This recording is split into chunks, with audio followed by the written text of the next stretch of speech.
Hello and welcome to another episode of Two Guys and a Chainsaw. I'm Todd. And I'm Craig. Well, today we are going continuously into the rabbit hole of early 80s, I would say somewhat obscure films. Yeah. I've had my eye on this movie that we're doing today for quite some time. It also happened to be recommended by listeners Tanya and someone behind the moniker Chiller Theater. The name of the movie is Superstition from 1982. It's an unrated horror movie that was mostly direct-to-video. I think it was done in 1981 and had a brief theatrical release in 1982 in Italy, around the same time in Los Angeles, I believe, maybe a couple years later, and then went straight to video. And apparently had quite a following in the UK. And then got another theatrical release after the success of its video release, I think, there, which is weird. That hardly ever happens. Yeah, 1985, right? The movie was sold to me pretty heavily. It wasn't just these two people who requested it, but I was reading about it on some horror sites, and I acquired it some time ago, and it's been on my list for quite a while. It was spoken quite highly of as being this cool mashup of like a giallo with slasher sensibilities from the early 80s and really gory and really creepy and unsettling.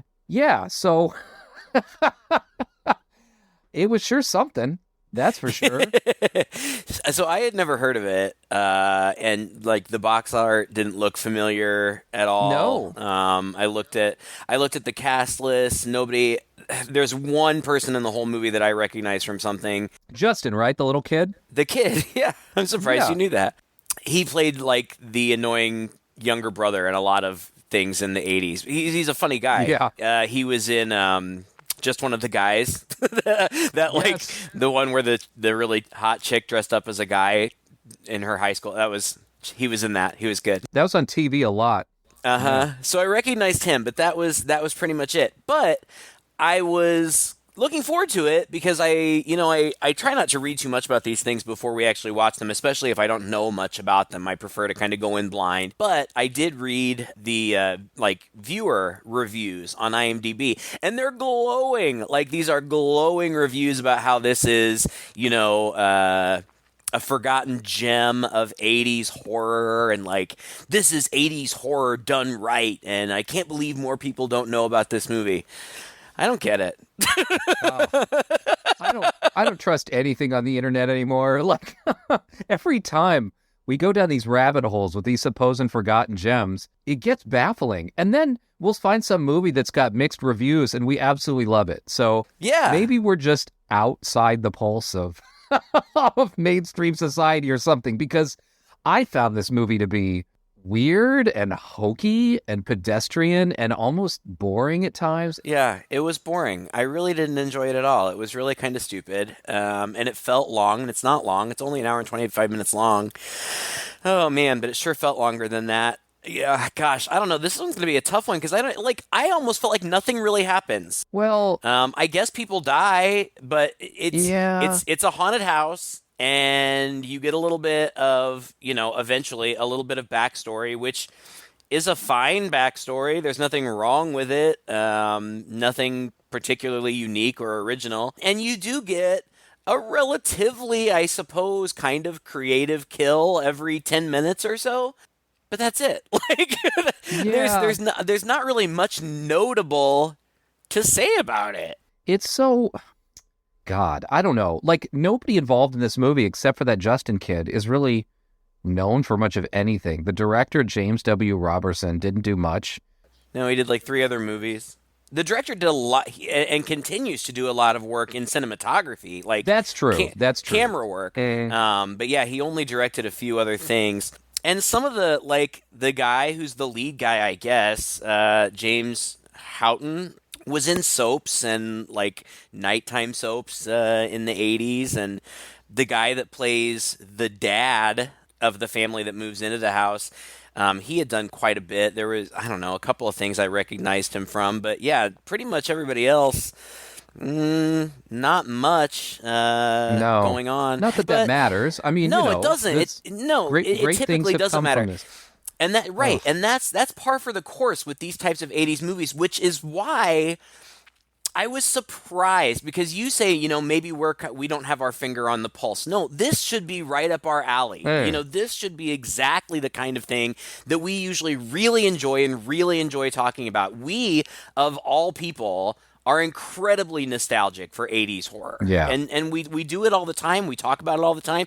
Some of our most fun episodes have been talking about these kind of movies, but this one just doesn't, like I said, there's just nothing particularly interesting to say about it. I mean, it's not so bad it's good. It's not so good it's sadly. Yeah, there aren't any like standout performances or we've done a couple movies where it's a terrible movie but it's worth it alone for this scene. No, there's nothing like that here. It's unfortunate. I try to be a positive person. I like to have positive things to say about things, but I Right. don't know. I don't even know where to start here. Yeah.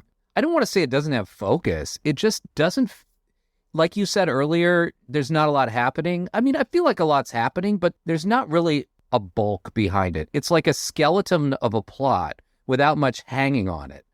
I don't really know how to describe it. I mean, it's like there is a plot, there's a backstory. I mean, I feel like on page, this had some promise. It's like one of those horrors that's kind of rooted in history. This witch from 1692, who was put to death, and not wrongfully though. Not wrongfully. Yeah, not wrongfully, put to death by a priest and kind of condemned to this pond.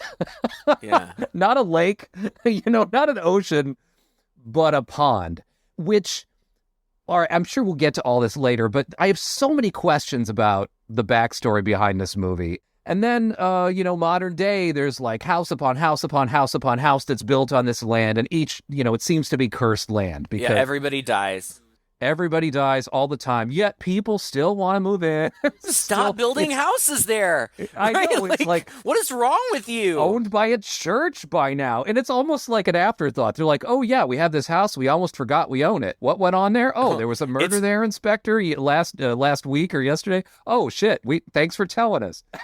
It's going to go into foreclosure if we don't do something about it. And if we don't do something about it, it's going to get torn down. Who cares? Nobody, only a couple old freaks live over there anyway, and, you're not doing anything with it. Let it go. What's the point? Stupid. It's so silly. Like you said, on paper, I think it could be okay. In fact, I read that originally, it was much simpler in scope. It was just a story about a family who moves into a house that's haunted by a witch. That's it. Then they added some other characters. They added the character of, there's this mute that, is the caretaker's son or something. I don't know. Boy. I don't know. They added his character. I don't know why, because you could excise his character from the movie entirely and lose nothing. Well, it's almost like the movie has already excised his character. We're introduced to him, and then he's completely insignificant. Even when he comes in at the end, it doesn't even matter. No, it doesn't. It makes absolutely no difference. He's kind of a red herring, but not even really.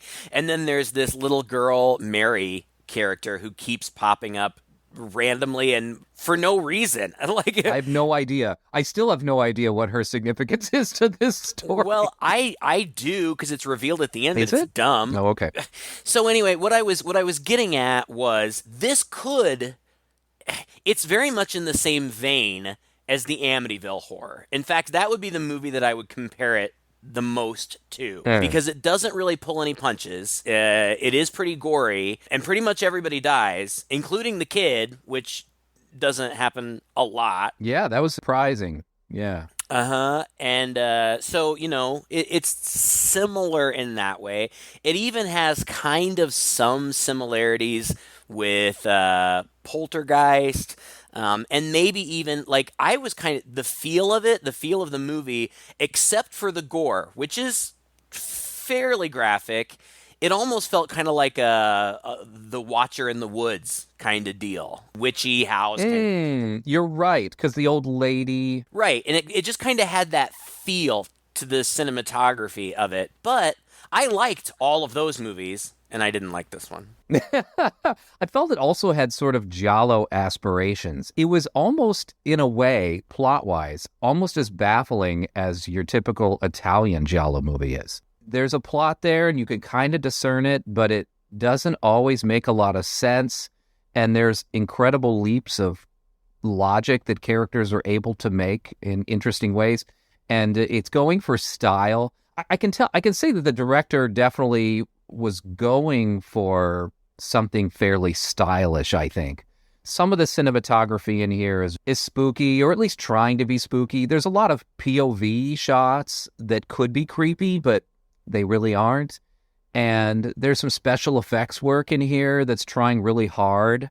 Like what? I don't even know what you're talking about because I don't know. Like I just watched it today. I just watched it a few hours ago, and I don't remember anything about it because I was bored. Yeah, well, I thought early in the movie when you kind of don't know what's going on, there's a lot of POV stuff of somebody creeping. You know, it's obviously like somebody's creeping around, and that pops in and out, and then toward the end of the movie, when the witch kind of manifests herself, you never really see her, but there's a lot of smoke and a lot of shadows and creepy, silhouette. Long fingernails and hands and stuff. And I thought fairly interesting camera angles, though nothing that really calls too much attention to itself, which is sometimes good. It was very, it was lit in spooky ways and beams of light here and there and blues and reds and stuff. But ultimately, I guess like you, I was just kind of bored with it. So none of that really mattered because I didn't care what was going on after a while.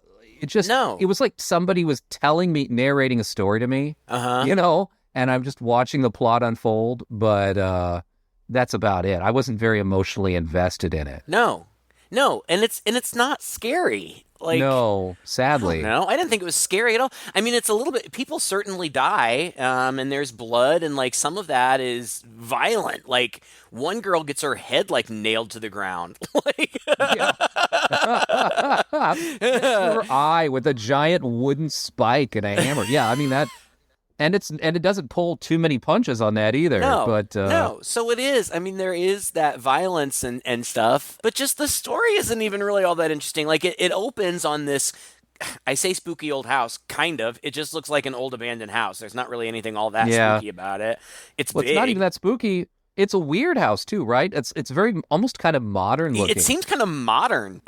There's one point where the mom comes from the upstairs to the downstairs, and she the stairwell is huge. Like I was like, what is this? It looks like a stairwell in a castle, but very 80s modern. Yeah, because the walls are like smooth marble up and down with no decoration on them at all, just like a sconce here and there. It almost reminded me of a mausoleum in a way. Kind of. I don't know if that was what they were kind of going for, but then you come to the kitchen and it's this tiny little kitchen you'd find in a very small colonial American house. It's really bizarre, actually. I have no idea if this is true because there's really not. I couldn't find much information about this movie or the production or anything, but I almost got the sense that they just found a location and just kind of built the script around it. That's why they had to say, lots of houses have been built here, but all of the people died and all of the houses were destroyed because it's not an old it's not a traditional old spooky house. It's just some random modern house. Much more interesting houses have been built here in the past, but we're sadly stuck with this not spooky, very modern house.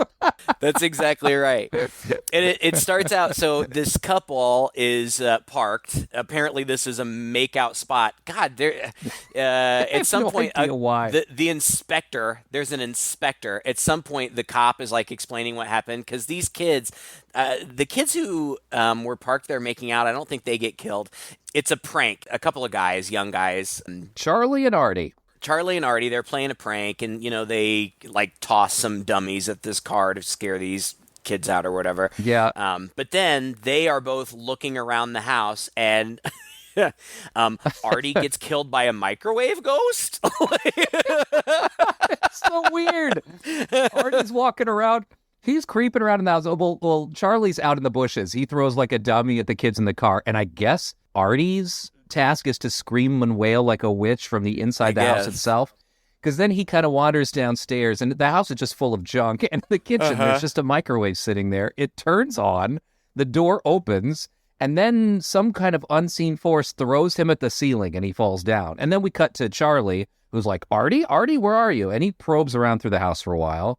And there's these POV shots, like somebody's looking at him. There might have been a jump scare too in there. I kind of thought, I mean, I was willing to go with the movie at this point. It wasn't unlike a lot of other openings for other more promising films.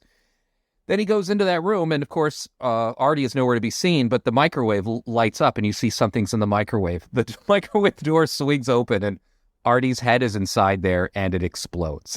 And it explodes.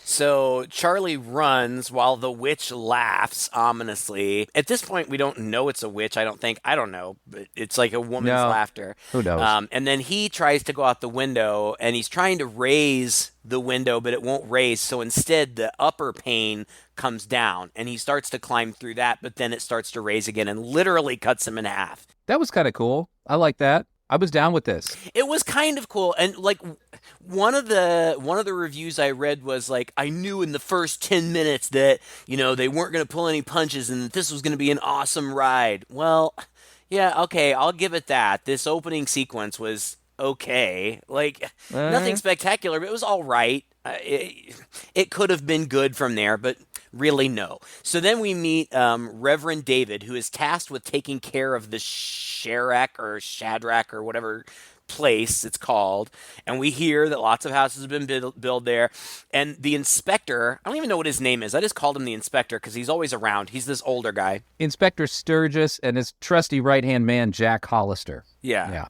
And Inspector Sturgis is like telling the priest about this place, and he's like, you also have standing water on the property. Black Pond. Kids like to skinny dip there at midnight, and sometimes they drown. Inspector, the property is posted against trespassing. It really doesn't matter. It's a makeout place. It always has been. I got my first... never mind. Well, can I also ask you? I mean, come on. This takes place in the U.S., right?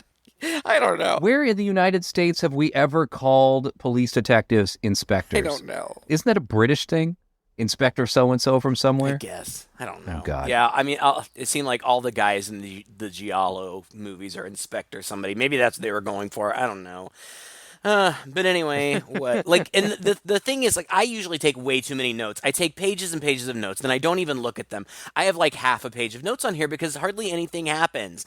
I had to have a lot of notes just to keep track of all the characters because we're introduced to a lot of people. Really kind quickly. of. Well, and I was trying really hard to keep their names. There's Arlen, the mute guy, who is, I guess, the son of the caretaker, but the caretaker is this little old woman who just stays. Her name's Elvira, and she's this creepy, weird-looking old lady who really never leaves her shack. So I don't know what kind of caretaker she is. She's a pretty shitty caretaker. Yeah, the place is in complete disrepair, so to call her the caretaker is a little bit misleading, but whatever. Yeah. That's what they call her. And Arlen's her kid who's a mute and doesn't talk to anybody, just runs away when anybody tries to talk to him or whatever. Some investigator is like standing on the dock at the pond, and for unexplained reasons, all the change falls out of his pants, like through his down his pant leg. What was that about?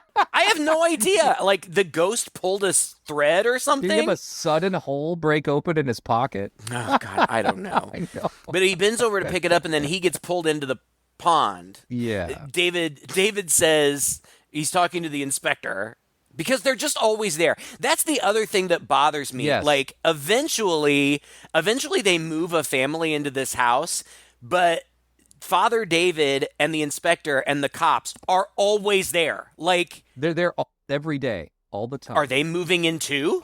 All day, every day. All day and all night, every day they are there. It doesn't make any sense. Also, this pond, it's a tiny little pond. Like back in 1692 or whatever, God, this pond is probably should have been all dried up by now, or at least dried up, 15, 20 times over the ensuing, 300 years or so. So it's kind of silly when you see the size of this thing, but it's got a little dock on it for tiny little boats to like paddle 3 paddles and get to the other side. It's really kind of lame. And then, they're all kind of around the pond, and David's like, I guess they can't find this guy in this tiny little pond. Because he got pulled in. Did we say that? Something reaches out of the pond and pulls him in. Yeah, that's right. So they know he's fallen into the pond. They know he's presumably dead, but they can't find him. So David's like, I'm going to drain the pond. And later, a scene or two later, the inspector kind of chastises him for his shitty pumping equipment or not having enough funds, like not spending the church funds on adequate pumping equipment. Like, what? Are they supposed to stock a water pump? Like something is, I know. He says it's like, it keeps getting clogged with silt or something. I'm like, oh, it must be a ghost silt or something. So apparently the police and nobody else has any, resources to pump this tiny ass pond or get anyone down in there to drag up whatever body might be in there. But they do find a big cross in there. Yeah, they find this cross in there. It ends up being important later on. I didn't even write it down at first. I'm like, who cares? So what? Like, oh boy, you found trash in the pond. Congratulations. Woohoo! But then that priest who's like chastising him or whatever, they walk into another room where I guess there's construction going on. Like, why they are renovating this crappy house, I don't know. Whatever. But there's construction going on, and something that doesn't happen happens. Like some guy's cutting boards with a circular saw, and the blade of the circular saw just comes off, but continues spinning at maximum velocity and goes all the way. Like it hits this priest in the chest, shoots him back into a chair, and then continues to saw completely through his body before coming to a stop as it drops to the floor at the end. What? And nobody thinks that this is weird. Yeah. Like, nobody even really comments about it. It just happens and it's over and then carry on. Yeah, they're like, oh, that terrible accident with that priest. Like, what? This is like some weird supernatural shit. Also, they don't care. David meets this little girl, Mary. She's just this little blonde girl in white. That's it. She just pops up every once in a while. That's all. They don't care either. They don't know where she came from. They don't question it. No, and she, like, when he meets her, he said, do you live here? Like, no? You would obviously know she doesn't live there, you idiot. But she's like, no, I used to live here. He's like, okay, well, just hang out, I guess. Like, whatever. And then they just don't pay any attention to him. Okay, so then they move in this family. It's the Lehi family. And the dad, I guess, is also a minister, though they never make any mention of that again. But the only reason I know is because he's listed as Reverend something in the cast list. But anyway, the dad is George, the mom's Melinda. They have two teenage daughters, Anne and Cheryl, a blonde and a brunette. Mm-hmm. And then the son, Justin, who is that kid from the 80s that I recognize. He's really young here. I don't know that I'd ever necessarily seen him this young. Uh-huh. But then there's like an inspector or something. I swear, I had to keep going back and rewinding this. I think because I really wasn't paying attention because I was just bored. But I don't even know what happened. Like, this inspector is down in the basement or something, and then all of a sudden he falls into a shaft and gets hung? What is this? Is it like an elevator shaft? Is it a dumbwaiter shaft? There's some elevator shaft. They refer to it as an elevator shaft. I don't know why there's an elevator in this house. 2-story house that they don't use. And why it extends down. In the basement, it goes down and not up. So I don't know where it's going. But he pops his head into it, and then suddenly, I think it's like the cables jut out and wrap around his neck and pull him in, or he gets caught up in the cables and hung. And at the same time, Justin, the boy, kind of comes in. I think he hears something, kind of comes in to see what's up, and he walks around, and he doesn't find anything, but he doesn't find the guy either. But Mary comes up behind him and says hi, and then leaves again. And then we cut back to the pond, and the girls are swimming in there. It's the blonde girl. She's in the water. The other girl, Cheryl, is sunning herself, and she starts screaming in the water and says, something's got my foot. Somebody's got my foot. And David's there, too, and the inspector's there. They're all just hanging out. Of course he is. Then he pulls her out, and there's a severed hand attached to her leg, like it tried to grab. Right, which I guess was the hand of the guy that got pulled into the pond. But they dragged the pond and never found him. I guess. Which is also unexplained. God, what else? So then Inspector Sturgis tells David about the Montclair family who used to live there. Just out of nowhere. Like, this is just random exposition. Oh, by the way, this other family lived here, but they all died. One of them was hung, and one of them got spiked to the attic floor, and one of them was just torn apart. Just so you know, I mean, Right. And they never talk about it again. I guess maybe it's foreshadowing because one of them gets their head spiked to the attic floor later. I don't know. God, it's so dumb. And then for reasons that I don't understand, the girl who almost drowned is sleeping in her bed when she all of a sudden has visions of all of the murders that have happened that we've seen so far. She has visions of them. Plus, I think she also has some visions of the past. But that just randomly happens. And then Justin finds the dead guy in the basement and presumably gets killed. Like, I mean, he's dead because the only time we see him again is later when we see his body. But I don't think we really saw what happened to him. I feel like he just gets grabbed or something. Yeah, he kind of gets grabbed and then he goes missing. And then it seems like their new task is to find Justin and where the heck he went. But also, like, there's a scene where George, who has a baffling role in this, he just kind of wanders around in sort of a semi-dazed stupor. Yeah. Like he's not even engaged in life. It's so weird. And he wanders into the basement and he pulls out a bottle and starts drinking from it. Actually, this is before Justin disappears, but Justin interrupts him and he kind of hides it. And then he goes upstairs and we see the bottle ominously, tip over of its own accord and spill out the liquor. Again, all this doesn't end up meaning anything. No. Except that, the house is spooky, right? Then I think it's David is talking to the lady next door. Elvira, the caretaker, yeah. And she's being really cagey about everything. He asks for the history of the house. And do you know where your son is? I told you, he is lost to me forever. You say that as if you think he's dead. He is in a secret place his father knew. And his father and his. He protects his mistress who dominated him. His mistress? He guards her, protects her cruelties, her leavings. He guards you against her. Oh my God. I missed all of this. Oh God. I missed all that. So is the suggestion then that mute guy is working for the witch? I guess that would kind of make sense ultimately. Is she the mistress? Now that you mention it, it might be. But she says he's being held there by his mistress, but he's also guarding them from her. And Hollister just kind of dismisses her as loony and walks off. It's all kind of a very stagey, dumb interaction, really. It is. It's dumb. I mean, she literally is like hanging out the window of her cottage. Like Right. It's just dumb. And she says she used to only be able to come out at night, but they removed the cross from the pond, so now she can come out whenever she wants.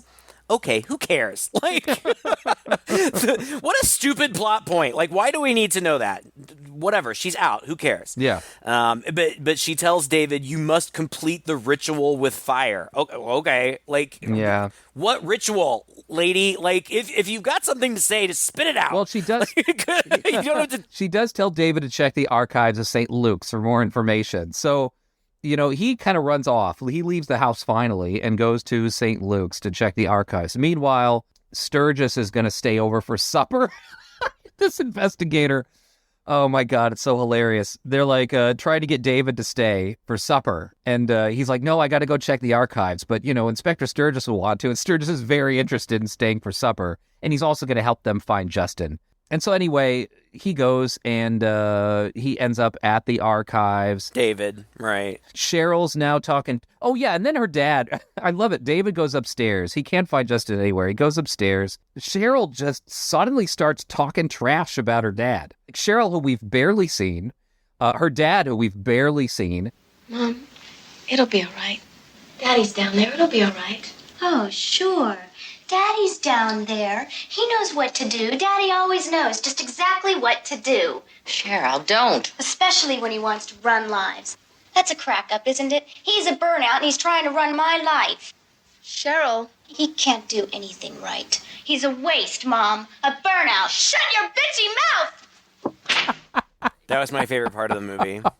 Oh, so that was hilarious. the only part I liked. Oh, that's one, all the time in movies, there are lines I'm like, oh my God, I just need to pull that out. I just am going to start saying to you, shut your bitchy mouth. Oh, it's too good. It's too good. I love that. And it was just this tension, like this family tension that comes out of nowhere and leads nowhere. Yeah. Like, I don't know if they were trying to suggest, because this happens in other haunted house movies, like Amityville, like the malevolent force starts to have an effect on the people, and maybe they start lashing out in anger or doing things uncharacteristic of themselves or whatever. But if that's meant to be the suggestion, it totally falls flat because nothing else comes of it. They just have this little spat and move on. It's so infrequent, and it's sudden, and it's melodramatic, and then it's done and never spoken of again.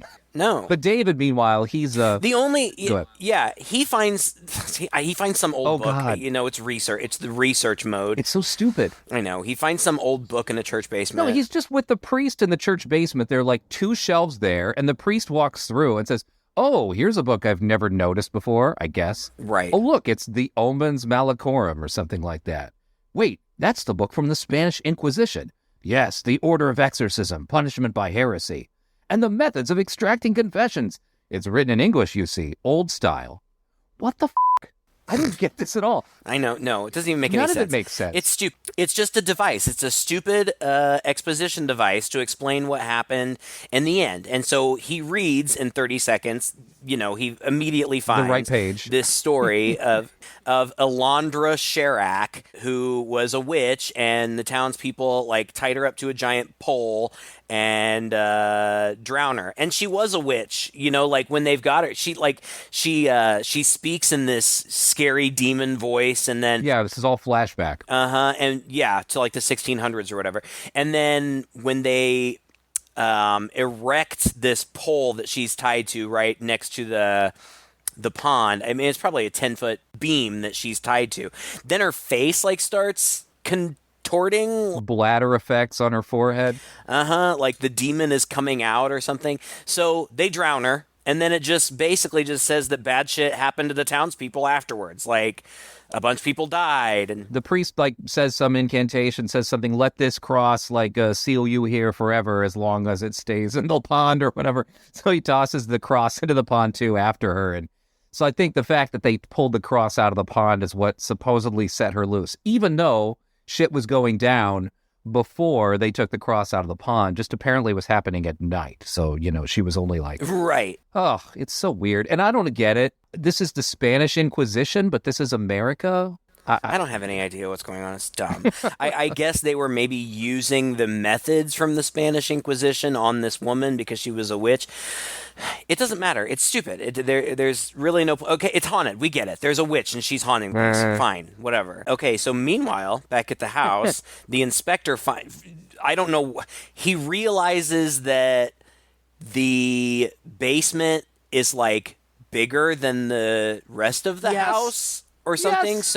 So he thinks, oh, there must be a secret entrance or something in the ground outside. Yes. Here, let me dig in this one particular spot for 5 seconds. Right. Until I find this enormous secret hatch. It's an inch. It's basically like a big wooden trap door in the ground that's been covered by some straw. He lifts it up, looks down, sees a door down there.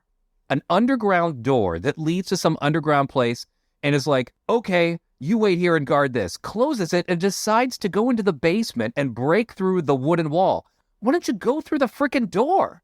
Just go in the door. I know. What are you thinking? Justin had gone into the basement and clawed his way through a wall and boarded it up behind him? It made no sense. No, it doesn't make any sense at all. Oh God. We go back to David for just a second until we find out that the priest who was responsible for the witch's execution was pressed to death in what? I don't know what that was. Was that supposed to be a wine press? I guess. Yeah, I wasn't sure either. Whatever. So then we back to the inspector. He's looking for the hidden room, which he immediately finds, and it's a secret bedroom with the body of the worker who had died in the shaft. I think so. I wasn't sure, but anyway, and Arlen, the mute, is also in there, and he fights the cop, but he gets knocked out by the inspector and gets taken away in handcuffs, and we never see him again.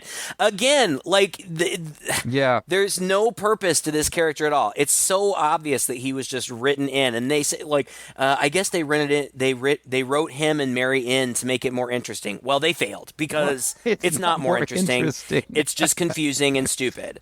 Yeah. Then the inspector gets dragged away by the witch. The witch, by the way, is just this shadowy figure with demon black arms and enormous demon claws. You never see it. Yeah, we never see her. We just see the arm with the claws. Yeah. Right. And then once there is a image that is reminiscent of the box art, which is just a tall shrouded figure in silhouette. We see that one time, but that's the most we ever see of this witch. And I love during this entire ordeal, the inspector who has told George, you go upstairs and you stay up there and you don't come down. No, I need to be with you. This is my son. No, you go upstairs. I don't know why. I don't know why George couldn't join them, in their little excursion, but okay. Very obedient George goes upstairs and is not going to leave his bedroom for anything. His wife is they're hearing all these noises and some screaming and all that. And she's like, we need to go down and see what's going on. He's like, nope, he told me not to go down. Yeah, I don't think so. Stay in this room. So he does. So the mom goes down by herself to check stuff out, and the lights are flashing, and she finds her kid hanging upside down from the ceiling, and I don't know, he's got big long scratches all on his face and on his torso. I don't know, I figured he was dead because he had disappeared, but I admit that I was a little bit surprised because he's really young. I would say he's maybe 12. Prepubescent, he's still got a prepubescent voice. Yeah. So I was kind of surprised, but then again, you don't expect kids to die in horror movies like this. Usually not. But in this movie, I actually kind of figured, because it seemed, unless there was going to be some, reversal of fortune and they were going to win, it seemed like everybody was going to die. That's what's always happened historically, according to everybody. So anyway. So whatever, he's dead. She gets somehow trapped in the kitchen, and the witch supernaturally throws her around a little bit. David arrives at the house, and Elvira hangs out her window and says, the cross is your only hope. Okay, thanks, lady. She closes the door. This caretaker is not doing a great job. No, it's dumb. But he's got 2 cans of gasoline. I guess he thinks he's going to burn her because I guess a combination of what Elvira said and witch lore. I don't know. He's got a couple cans of gasoline, but he sets him down. He runs up into the house and he finds George, who's still just standing in a stupor. Now he's downstairs, though. And he's like, you got to help me. Melinda, she's trapped in the kitchen. And he's like, okay, all right, where is she? Well, she's over here. They open up the kitchen door. They look inside. She's not there. He says, oh, I swear she was just here. And then he just leaves. You could have checked the stairs to the basement. You could have checked the door that goes outside. But he's like, there's no time for this. And David runs upstairs and grabs the 2 girls and tries to bring them down. Just Anne. Because one of the girls... Well, he grabs both of them, but Cheryl hangs back. Oh, that's right. That's right. Because she hears some voices or whatever. In the meantime, David gives the keys to Anne, the blonde chick, tells her, go out the front door, get in my car, and drive away. And leave. Why? What? Shouldn't she wait for you? How are you planning to leave? Right. With all these other people here. Uh-huh. But she can't get out the front door. So David uses the cross to blow it up. Yes. What was that? He just thrusts the cross out the door, and the door explodes. Huge explosion out. Yeah. So I guess crosses can make things blow up. I don't know. So whatever. Anne runs out. And then the dad finds the mom's body in a bed. And then he gets killed. The witch kills the dad by blowing up a mirror in his face. Mm-hmm. Meanwhile, the witch is upstairs staking Cheryl's head to the ground. All of this is happening at the same time. And then David he's trying to get away. I think maybe he sees her with her head staked to the ground. But then the witch appears, right? And so he takes off running. Yeah, this is where she's in silhouette. Yeah, he takes off running, and he jumps over the banister and falls down the stairs, and the cross breaks. And I was like, oh no. Yeah. But I don't know. I guess it's still okay. Until this moment, he's able to stave her off with his cross. It's like like she reaches her hand out towards him, then he swings around with the cross, and it's like, comes back, and then she kind of like goes a couple more inches, and the hand comes again, he moves the cross in front of him, it's like, it's so hokey. Well, and then the witch comes like slowly down the stairs, like approaching him, and it's very ominous, and he just picks up this broken cross and like flashes it at her, and she just disappears, like, she's just gone. Suddenly she's not there anymore. And he just thinks that everything's over, like, oh, I did it, I guess. And so he goes outside, and he opens up his van door, and Anne's dead body kind of rolls out. So I guess getting her out of the house didn't do any good. So he sets the pond on fire. He sets the pond on fire. What? I don't know what this guy's thinking, but... I don't either. I don't get it. But he dumps the gasoline in the pond. He sets it on fire. Suddenly, Mary shows up. We have not seen Mary for most of the movie. Suddenly, she's back. Right. And I don't get this at all. He thinks it's done. I guess he thinks setting the pond on fire fixed everything. There was nothing dramatic about him setting the pond on fire. He just does it. Mary shows up, and he says, "It's over, Mary. Don't worry. The witch is dead. We're safe." And she said she would have been. If the witch had been home, which, again, doesn't really make any sense. But what I read... I had no idea what was going on, even though it was kind of suggested. Apparently, Mary is also the witch, like just in another form. No way. No way. Yeah. Yeah, she is also the witch, just in a different form. And so he stabs her with the cross. Does he? I thought she just took it. No, I think he stabs her with it. Wow. I think he like stabs her in the chest with it, because remember, the bottom of it broke, so it was sharp at the bottom. So I could be wrong. I wasn't really paying attention.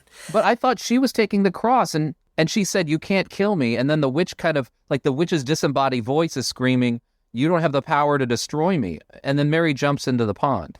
See, I thought he stabbed her and she caught on fire and fell in the pond. I thought Mary was having like a screaming conversation with the witch. Well, I don't know. I think it's just the two voices. I think they're both the same person. It's just the voices are going back and forth. But anyway, she falls and she's like burning in the pond or whatever. And then I guess David thinks it's all over. He's just standing there. He turns around to walk away. But the witch hand comes out of the water, and the witch laughs and grabs David by the leg and pulls him into the pond. And that's it. The end. Everybody's dead. We're exactly where we were at the beginning. I guess the church can send more people out next week to renovate this house or whatever. It's stupid. Oh, what a dumb movie. Oh my God. Seriously, I did in a way, it felt a lot like one of these old Lucio Fulci movies that's just bonkers off the wall and a whole bunch of stuff's happening, but you don't really know what it is, but at least it's like stylish, and it's kind of interesting, and there's some gore and there's some cool camera work and like viscerally engaging.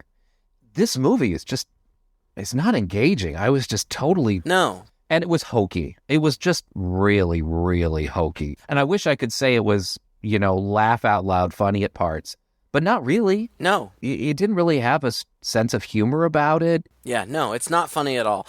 And I don't love the Giallo films the way that you do. I appreciate them for what they are, but the thing that I like most about them is that there's always some sort of central mystery, and in the ones that we've seen, the mystery isn't obvious. In fact, sometimes it seems contrived. Right. But at least it's not obvious. Like, it keeps you guessing. There's really no mystery here. There's really no intrigue at all. There's a witch who kills people who come to her house. That's it. There's nothing intriguing about that. Like, I feel like maybe in the hands of better filmmakers, they could have given the witch a more interesting backstory or given her more interesting motivations. But no, she's just pissed that she got killed in the 1600s, and anybody who comes to her house is going to get f***ed up. That's it. Yeah. Like, meanwhile, the only people on the property who have the knowledge to defeat her are completely uninterested in helping anyone. Well, and Elvira, the caretaker, has the same last name as the witch. So is she supposed her like long, like her great-great-granddaughter or something? Oh, interesting. I have no idea. I have no idea. It doesn't make any sense. Again, that the caretaker's son, Mary, you could have cut all of them out. They're completely unnecessary. But then again, if you did, there wouldn't be much of the movie because it's not like you don't get any kind of family dynamic. Like, that's the other thing, like with the Amityville movies. Yeah, there's a family breakdown. Yeah, and there's a family dynamic, and like you're invested in what happens to this family. And even in those movies, it's not like the families are like really likable or anything. In fact, they're kind of not, but you're invested in their plight and what's going to happen to them. And I was not invested in these people at all. You don't have the time. No. You don't have the time to get, to care about them. And you're not given anything that would make you care about them. They're just a bunch of random people who show up and get picked off. Well, once again, I feel like I'm saying this a lot recently, but there's no central character. This isn't really told through any one person's perspective. There's no one to really rally behind. There's no obvious, this guy's going to be, maybe come in and save the day or whatever. You would think it would be David, but David's gone half the time. Yeah. I mean, he's there, but he doesn't really do anything. Like, I don't know, it's just a series of events, and they're not particularly interesting. The kills are fine.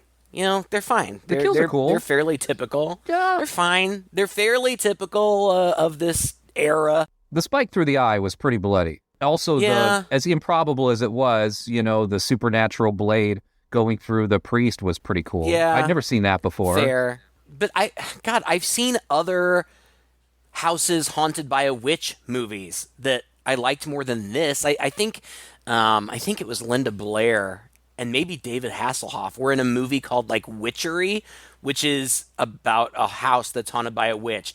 And I don't even remember much about that movie except for a couple of particularly gory scenes that have really stuck with me. It was a bad movie, but at least it was interesting. I can't believe that we got 50 minutes out of talking about this. Right. Sorry, guys. Sorry. Well, we're just as disappointed as you, really. I mean, I came into this with high hopes because it's I just, like you said, I just can't understand it sometimes. People online will go on and on about some of these films, and we watch them, and we're just like, I don't get it. Well, I mean, even the box art is intriguing. It's artistic, and it looks cool. It doesn't ultimately really have anything to do. I mean, I guess there's the silhouetted witch, but she never carries some beautiful girl down a stairwell. I don't know. Like, this is one of those, we watched it so you don't have to. Yeah. I do not recommend wasting your time on Don't this bother. one. There are so many better movies that you could watch. Even, for the sake of being a completist, you're really not missing anything. Yeah. This is not a notable film. And it's just as well. Unless I'm wrong. See, that's the thing. 2 people requested this. So there are people out there who like this movie, and I swear, I'm desperate. Contact us. Let us know what is it that we are not getting about, because I just don't get it. Yeah, but sometimes people send us to these movies for this very reason, Craig. You know that. Like, a couple That's times. true. People were like, yeah, we sent you this movie because we also think it's terrible. We just want to hear you talk about it. And that's fine. Yeah, it's wonderful. We love it. Yeah, and it is fun. It is fun to talk about. It's more fun to talk about these movies for 45 minutes to an hour than it is to watch them. Sometimes they're kind of like this time, it was kind of a pain to watch. I guess the redeeming thing about the experience is at least I get to talk about it and with you and rip on it a little bit. If it weren't for that, then I would really feel like I had wasted my time. Well, I've been curious about it for a very long time. It's disappointing, but I'm glad I satisfied that curiosity. Yeah. Really disappointed I didn't find like a hidden gem, but we've hit a couple hidden gems recently that was kind of fun. Like last week's movie. Yeah, last week's movie was It's fun. going to take a lot of really terrible movies to get me off the high of last week's movie. So Right.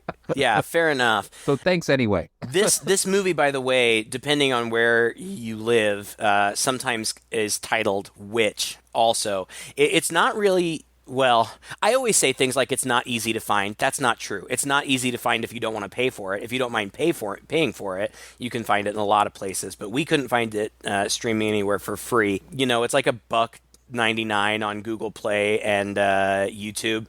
Save your $2. Yeah. It must have recently come available because a couple years ago when I was looking for this in earnest, I couldn't even find it there. It was literally a very rare movie to find, which only intrigued me more. But yeah, don't bother. Yeah, you Save your dollars. you can rent it and buy it on various platforms, but again, don't bother. Well, thanks again for listening to another episode. If you enjoyed it, please share it with a friend. You can find us just by Googling Two Guys and a Chainsaw Podcast, and let us know what you thought of this movie if you've seen it. We would love to hear some contrarian views. Yeah. Maybe somebody will point out something that we completely missed, and we will be forever shamed. Also, consider contributing to our Patreon account. Become a patron of this podcast, get a bunch of cool goodies, some more discussion that we do every month through our 2 mini-sodes, as well as an exclusive interview, and the behind-the-scenes of this podcast, which basically amounts to the unedited phone calls that we do, both before and after we're done talking about the movie. So check us out at patreon.com/Chainsaw Podcast. Until next week, I'm Todd. And I'm Craig. With Two Guys and a Chainsaw.